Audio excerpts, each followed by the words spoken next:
Jim, kind of a cool thing that Chris Biederman, our Chris Biederman, is working on has become national news. Alyssa Nakken of the San Francisco Giants. This is just kind of a cool thing.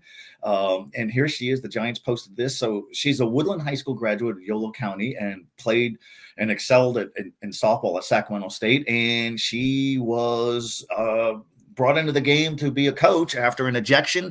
And she said simply afterwards, I'm just doing my job. And the other thing that's cool, Jim, is these are Woodland High School colors. It's not their normal colors, but it looks like this orange. The city edition, yeah. Really resonates. But neat story. Cool. Kudos to her. This is no gimmick. The Giants are doing things differently. She earned this job several years ago on good merit. And it's just neat to see. You know, and it's also just manna falling from heaven when you're a reporter from the Sacramento Bee who is sent to this series to cover Alyssa Nakken and also write about Logan Webb, and you're Chris Biederman sitting up there in the press box, and lo and behold, here comes the first woman to ever coach on the field during a baseball game. It's long overdue, though, right? Like, here we are in 2022, and we're talking about a woman finally stepping onto the field. I mean, how long have men been stepping onto a softball field to coach women? You know, when did the first time that happen?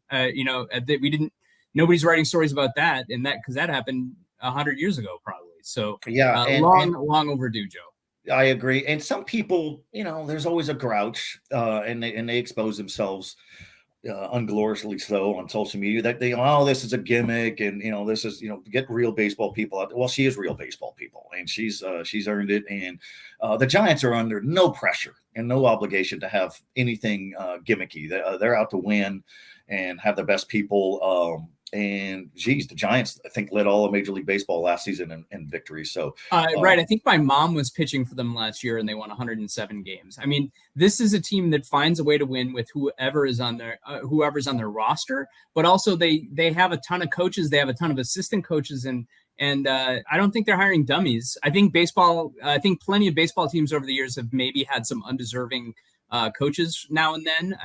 Not throwing stones at anybody in particular, but there's definitely been some teams that have had some guys ascend that did not deserve to. So, worst case scenario, she's no worse than anybody else who's ever coached the game. And I think much higher of her than that. We'll just put it that way.